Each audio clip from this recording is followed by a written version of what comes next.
Welcome to the Our Voice Podcast, brought to you by Croydon Vision. I'm your host for today, Daniel, and we have a special guest today, one of our working age members. Mm-hmm. Can you introduce yourself? Hello, my name is Emmanuel Cole, and I am in the working age group at Croydon Vision, and I'm 27 years old. Yeah, he's one of our long-standing members. When did you first join Croydon Vision, Emmanuel? Well, to trick you, Yeah. I actually heard about Croydon Vision before lockdown. You know?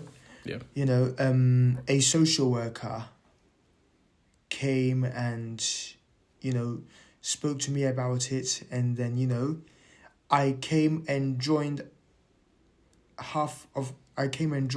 during the lockdown. Yep. Well, that was when we had Corrie at the time. Who's Corrie? Corrie. She's one of the former staff members of Croydon Vision. Oh, okay. Yeah. That was when Corrie was here at the time. Oh. Yeah. So what made you want to become a member? Well, what made me want to become a member is, so, like I said, I heard about it, but then as a matter of fact, I was really not interested because I was living at home and I was really restricted. That, okay, let me just go out of my mum's house and go and live somewhere where I won't get any restrictions. So then I heard from one of the managers of where I live that Croydon Vision is suitable, and there are activities there, and then I said, no, I haven't been in a while. I've only been to Croydon Vision a few times during lockdown. Okay. So then I said maybe I should go. Then I came here, then I met Nabila. Okay. Nabila was doing the working age group at the time, but we didn't really discuss. Well, obviously we were doing working age group. Yeah. Then I had some things that I had to raise. That time I wanted to start a campaign. Yeah. I wanted to start a campaign on clothes because as people with visual impairment, we find it difficult wearing our clothes the right way round. Oh, I see. So because of that, I wanted to do a campaign. Yeah. On wearing clothes, specifically t-shirts. T-shirts. So when Gavin was here, a previous member. Okay, he helped me, and then we created a logo. We started, then we got nowhere because he left, and also because Nabila also left. Yeah. So it's like. So what made you continue to be a member of Croydon Vision after that? Well, obviously we had the audiobook club. Yeah. Which was also with Nabila, because I used to come for 2 days. Then the number of members were going down in terms of the audiobook club when we had Jennifer coming to take over from Nabila. Yeah. Yeah. Then what made me continue coming to Croydon Vision was, different things, and, learning about work, and, learning about how to get a job and keep it, these other things made me that interested. Oh, so that's good. So what's the working age group up to now, as of recent? Well, obviously we've been learning a lot of things. I mean, just recently we've been learning about working from home, which really I'm not interested in doing because it's not like you're working in an office. So you guys meet weekly for your working age forum? Yes. What do you guys discuss? And when is it? We discuss different things. We had so many guest speakers come to talk to us about work over the last 7 months since Ancella came to take over from Jennifer. Yeah. We had so many guest speakers come to talk to us over the last 7 to 8 months. Oh, that's good. Yeah. And you guys also go on trips as well. We do. I mean, we've been on many trips. What was the last trip you've been on? The last trip I went on was we went to Sight Village. Oh. Yeah, we went to Sight Village at Kensington. Is it Kensington? Yeah, Kensington. Yeah, Kensington. Yeah. Oh, that was back in November. Back in November, yes. Oh, that's good. Yep. Did you enjoy it? Yep, I enjoyed it. So many different things, and then So, what do you tell somebody that is also visually impaired and they are of working age for them to come to Croydon Vision and to join the group? I would say what I would tell them, especially to all parents out there, that there are so many interesting things, especially now that your children are growing up, or even to the parents of younger children who are, because bear that in mind, there are younger children as well here. Yeah. So to all parents of people of all ages, or anybody with a disability, but mainly people of all ages who come here, not specifically working age group, Yeah. but to the little children as well. There are so many different activities that, will help. So I would encourage all parents, bring your children, even during the half-term breaks or when school is on break. Encourage your children to be here. Give your children, let your children come here or anywhere that is for disability. Give them something that will take them somewhere that would keep them entertained instead of just, staying at home, being bored with nothing to do, that sort of thing. Oh, that's good. Yeah. So, outside of Croydon Vision, what do you enjoy doing, Emmanuel? What are your hobbies, your interests? Well, I listen to preaching. Okay. All the time. I listen to gospel stuff, and then I also listen to, forgive me for also saying this in advance, but I can sometimes listen to non-Christian stuff also. It's like when I watch non-Christian stuff, like let's say talent shows, for instance, like X Factor. Yeah. Or not pretty much of talent shows, but also documentaries, like children's documentaries. Yeah. Like Super Nanny, for instance. Okay. If you've ever heard of that. I'm not familiar. Super Nanny, okay. Joe Frost. Yeah, I know Joe Frost. Yeah. Obviously, she deals with a lot of children, especially children who are out of control. Yeah. Yeah. But then also my main thing is mainly to listen to gospel stuff, like gospel music and preaching. Oh, that's good. And then, each night I send scriptures to people. Yeah. I don't actually go to bed till like the morning. I mean, I say I go to bed till I always say I go to bed in the morning, but really, it literally takes me like 15-20 minutes to get it all done, sending scripture to people. But I always say I go to bed in the morning because it feels like it. Yeah. Because it feels like I go to bed in the morning, because I send it to many people in my contacts. Mostly WhatsApp. Oh, that's nice. Yes. So mostly WhatsApp. Yeah, mostly WhatsApp. So can you tell us about your eye condition? Okay, I have Leber's congenital ambrosis. So does that mean you have no sight at all? Or limited sight? I have what we call light perception. Okay. That is, well, obviously light perception is a form of vision, because my mum thinks that I have no sight at all, but that's wrong. Yeah. I have light perception. Light perception is a form of sight. Okay. So I can only see light. I can only, light perception basically is the ability to identify light and darkness. That actually is light perception. The ability to identify light and darkness. So even with this sort of eye condition, you're still able to use a mobile phone? Yes, with voiceover. Yes. Voiceover. No, that's good. So how do you motivate people that are also in a similar condition as you, but they're scared to use mobile phones? I mean, I'm not scared. So I would say, again, it's very interesting. The easiest way would be to get an iPhone, because the iPhone is easier, because it's easier for me. Yeah. It's easier for anybody with a visual impairment because that's the only phone that you have things like Siri and VoiceOver that will help. Yeah. So an iPhone will do. No, so that's good. Yes. Yeah, but it's impressive that you're able to send WhatsApp while not being able to perceive the screen. Again, like I said, if you want to send WhatsApp, you have Siri. You can talk to Siri and say, send a WhatsApp message to this person. Say, hi, how are you doing? This, that.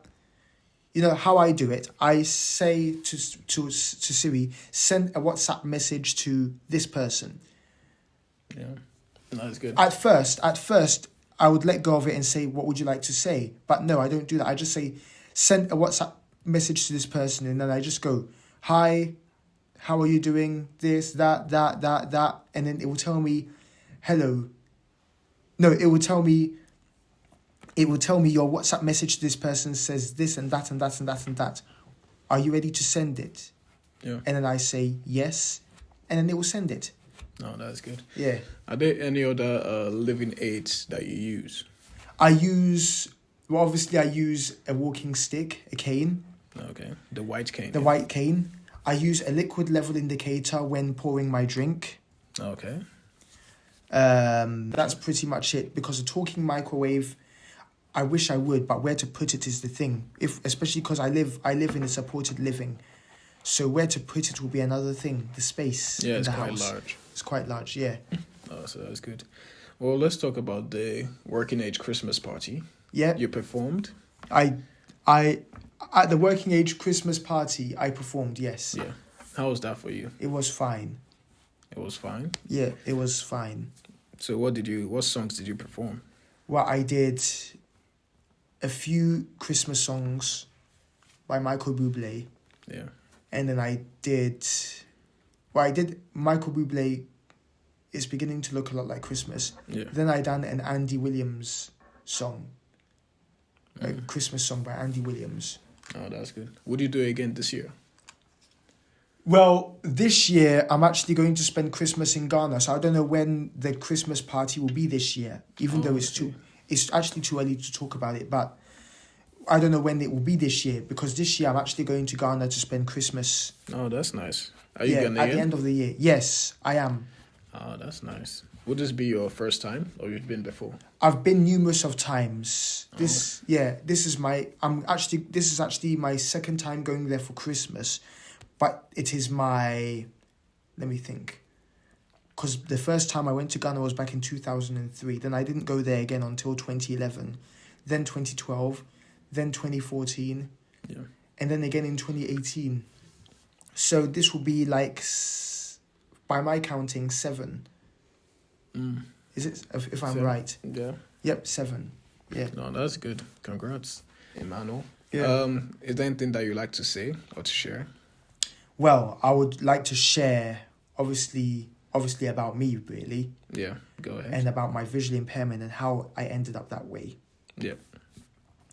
Basically, it's from my dad's side. My dad, he had the same eye defect. Even though he's not visually impaired, but he had the same eye defect. Yeah.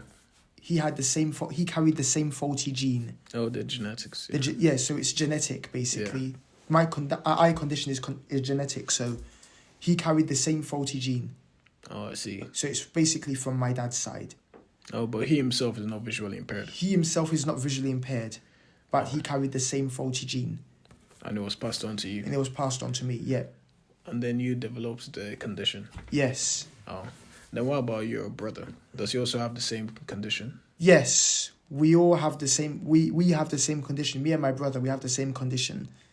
It's... Obviously, for men, it's 1 in a million chance.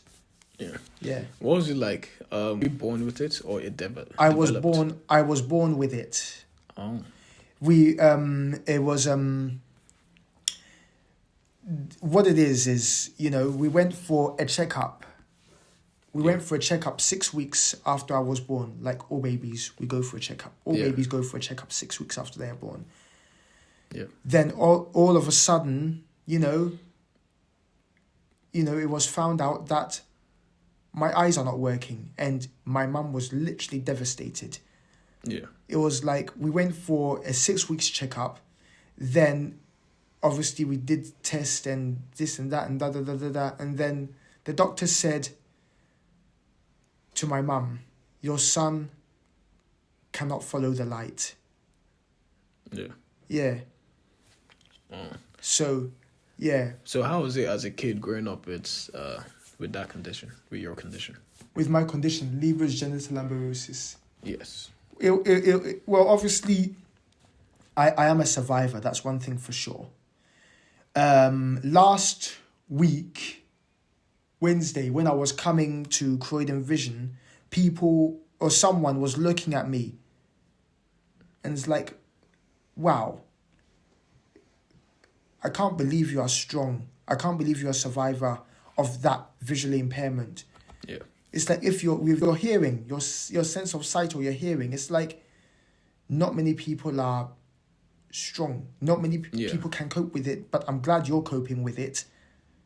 It's like people inspire. I mean, it's almost like I inspire people. Yeah. It's like one time when I was going to church, Yeah. one time when I was going to church, I was in the bus stop, and another man was saying, bloody hell. Yeah. Because he said, he was saying to the person taking me to church that if it was him, he would have given up. Yeah. And he wouldn't cope with it. But he literally said to me, I appreciate you, and I appreciate the fact that you're coping with, your visual impairment. Because and then he said, if that was me, I would give up, but you're coping with it, and I absolutely appreciate you for it. Oh. Yeah. So how did that make you feel? Yeah, it made me feel good. When someone appreciates you for, the fact that you're coping with your condition. The fact that you're strong. The fact that you're strong, yeah. Yeah. It makes you feel... even my mum, people ask my mum, even people in church who don't know her, ask my mum, yeah, how do you cope? Mm-hmm. And then she just says, it's God. Yeah. Yes. She says, how do you cope with... People ask her, how do you cope with these two boys like that? With visual impairment, how do you cope? How do you cope? And then she says, it can only be God. Yeah. Yeah. No, that's good. Yes. So did that give you a solace? Yeah. It gives me what? Solace. Like consolidation. A consolidation. Yeah. Yeah. Oh, that's pretty good. Yes. Oh, yeah, you are a strong person, Emmanuel. Yes. Very strong. Yeah. So let's say if you had to meet a child or a younger version of yourself with the same eye condition, what advice would you give? I would say to all parents, okay, do you want to know a secret about me before I answer? Because, go ahead.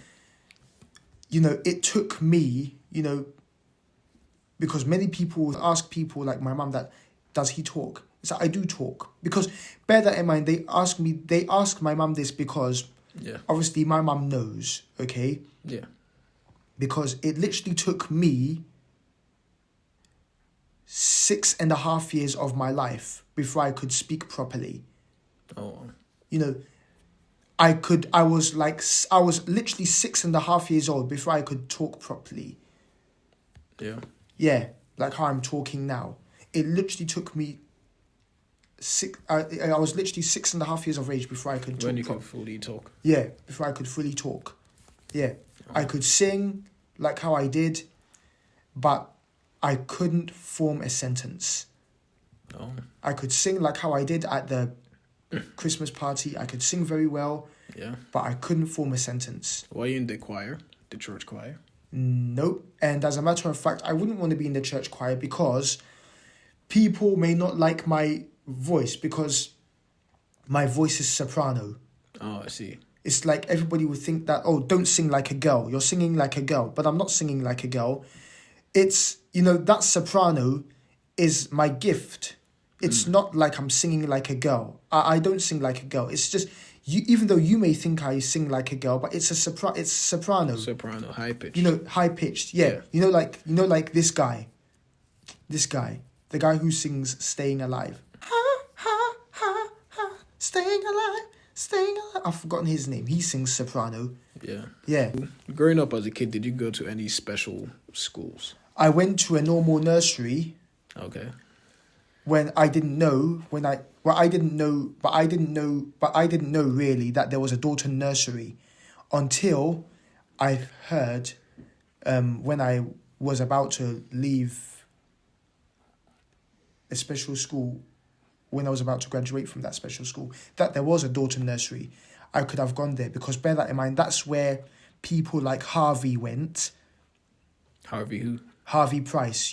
Katie Price. Yeah, no, Katie Price's son. Oh yeah, Harvey. I know him. Yeah. I know him. Yeah, I've seen him on. Oh, you've met him before? I know him. We went to the same special needs school together. Oh, that's interesting. But I didn't go to Dalton nursery with him. I would have gone, but I went to a normal nursery. But I went to a special school. So it was until you graduated from the special school that you found out that there was a special nursery that you could. When I was graduating from the school, I found out that there was a special nursery that I would have gone to. Oh, so what school did you? I went to Linden Lodge.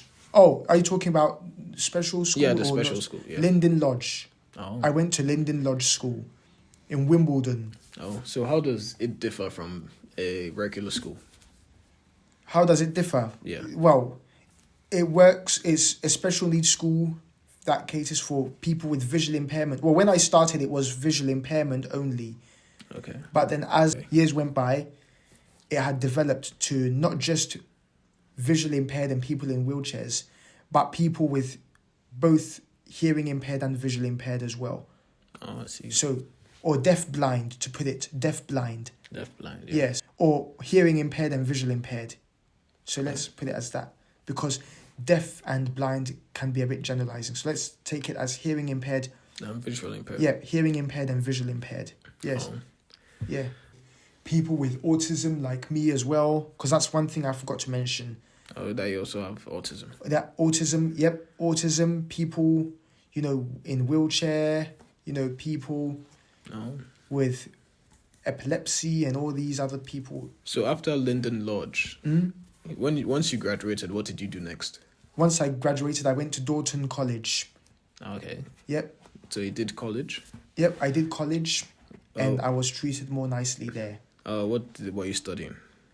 I was doing performing arts. Oh, performing arts. Drama, acting and performing arts. Acting and performing arts. Yeah. So for 3 years. For 3 years? Yeah, then I did another program which was meant to be 1 year.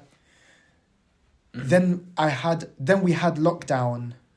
Oh, I see. Yep. And then lockdown literally interfered with everything. So then I had to go for another year for 1 more year at the college. Yeah. Yeah. Oh, that's good. Yes. So then after college, when did you finish college? I finished college in 2022, July 2022.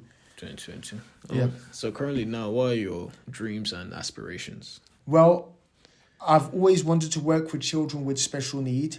For those who are listening, again, we had a job fair. People came to look for jobs and all that. And look for employees. Yeah, I spoke to Croydon Works and I said that I want to work with children with special need. Yeah. I want to be a receptionist because that's what I did at my last placement before I graduated from college. I worked at Queen Mary's Hospital in Sidcup. Okay. Yeah. And you were a receptionist there? I was a receptionist there. Yeah. So you want to be... I was doing meet and greet. Oh, yes, you want welcoming and all this stuff. Well, welcoming, but then basically, guiding people to their appointments, to their wanted appointments, Oh, yeah. That's good. But your dream would be to do that, but involving special needs children. Yeah, I mean, special needs children, but I also wanted to be like, what's it called? An advocate for children with special need, especially for children with autism, who are people who are in the same, not necessarily visually impaired, but people who have autism, just like me, who are finding trouble understanding, and especially to parents as well, who, are finding trouble and finding difficulty in understanding their children, Yeah. Basically to empathize, because I have a lot of empathy. Yeah. So I'll be able to empathize, with them, especially because parents don't understand them. Yeah. So because parents don't understand them, I'll be able to empathize with them and say that, let's say if you're a fussy eater, for instance, like me, because I'm a very fussy eater. Yeah. I would say, just don't force it. If the person really doesn't want to eat what's available, let's say if we're in a dining room, the person doesn't want to eat what's on the table, bear that in mind, allow them to always go and get what they want from the counter. You know what I mean? Yeah. Okay. Like I see. those sort of things like that, Oh, those sort of like tips. Tips, yeah. Yeah. They can give parents and also the children themselves. Yes, parents and children. Tips. Yeah, tips. And not just that, but other things. Yeah. Like advice. Advice, support, things like, let's say, things like if they want to see friends and they want to see friends and they don't get the chance to see friends. Let's say if there's an event. Yeah. Just please, be a bit more organizing. They didn't get the chance to hang out with a friend during an event or something. Yeah. Please organize for them to see that friend like later on. Yeah. Oh, Not later on like later today, but later on like sometime. Because if you don't, bear that in mind. Yeah. I understand because I have autism myself, right? Yeah. And as we all know, isolation is a killer. And they will, at some point, if you don't let them have time to socialize, they will definitely find coping mechanisms which are not good.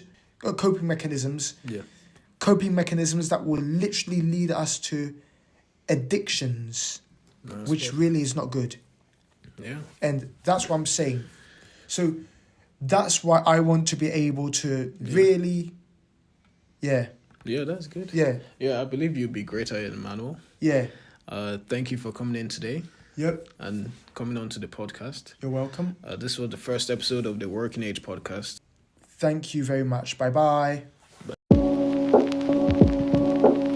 Just to remind people, you can contact Croydon Vision on 0208 688 2486, or you can write to us at our address at Croydon Vision, Bedford Hall, 72 to 74 Wellesley Road, Croydon, CR0 2AR, or you can visit our website where you can find lots of information and email address at www.croydonvision.org.uk.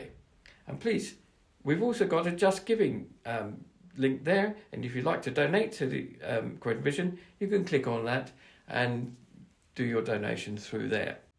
So please like and share.